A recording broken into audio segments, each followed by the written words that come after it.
My channel alien Milky vlogs. So మనం ఈరోజు వచ్చేసి ఎగ్ కర్రీ చేసుకుంటున్నామండి. సో ఇప్పుడైతే ఈరోజు వచ్చేసి సండే అండి. సో 1.3K సబ్స్క్రైబర్స్ అయ్యారండి. సో పెరగట్లేదు, మళ్ళీ మీరు సబ్స్క్రైబ్ చేసుకోండి. సో ఫస్ట్ అయితే దానికి కావాల్సిన పదార్థాలు చూద్దాం. ఫస్ట్ అయితే ఇక్కడ ఆనియన్స్, కొత్తిమీర, ఇంకా ఆయిల్, ఎగ్స్, ఇంకా ఆవాలు, జీలకర్ర, ఇంకా అల్లం వెల్లుల్లి పేస్ట్. ఇక్కడ దీనికి కావాల్సిన పదార్థాలు. సో ఫస్ట్ అయితే మనం ప్యాన్ వెలిగించేసుకోవాలి. దాని తర్వాత ఆయిల్ వేసుకోవాలండి. సో ఇప్పుడైతే మనం ఆయిల్ వేసేసుకున్నాం. దాని తర్వాత జీలకర్ర ఇంకా ఆవాలు వేసుకోవాలి. సో దాని తర్వాత కొత్తిమీర ఇంకా కరివేపాకు వేయాలి.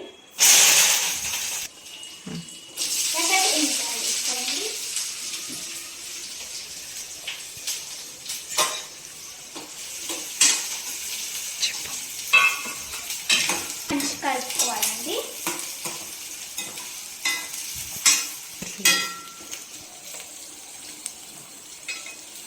సో ఇది కొంచెంసేపు మంచిగా వేగాక సో మనతో వచ్చేసి సిమ్లో పెట్టుకోవాలండి, లేదంటే మాడుతుంది. ఇప్పుడు వచ్చేసి వేగాక మనం అల్లం వెల్లుల్లి పేస్ట్ వేసుకోవాలండి.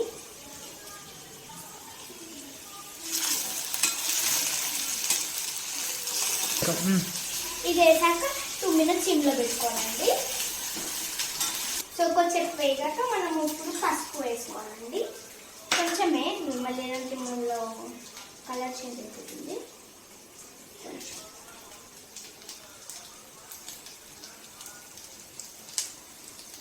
సో పసుపు వేసుకొని కలుపుకోవాలి.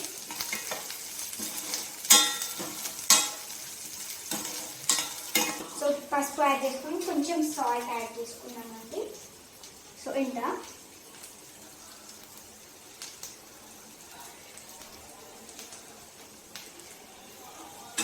మళ్ళీ ఒక 2 minutes అయ్యాక కారం వేసుకోవాలండి.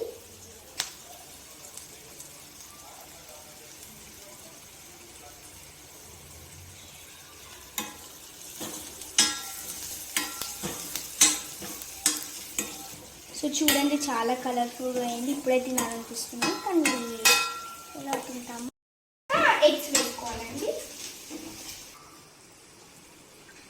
ఎగ్స్ వేసుకున్నామండి. చాలా మంచి స్మెల్ వస్తుంది.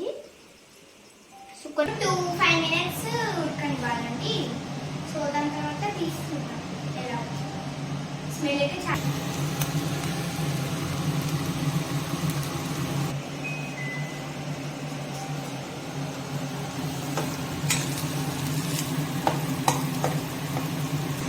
సో ఇప్పుడైతే లాస్ట్కి అయితే మనకి ఎగ్ కర్రీ అయితే రెడీ అయిపోయిందండి. సో లాస్ట్కి మనం కొత్తిమీర వేసుకొని గార్నిష్ చేసేసుకుంటే అయిపోతుందండి.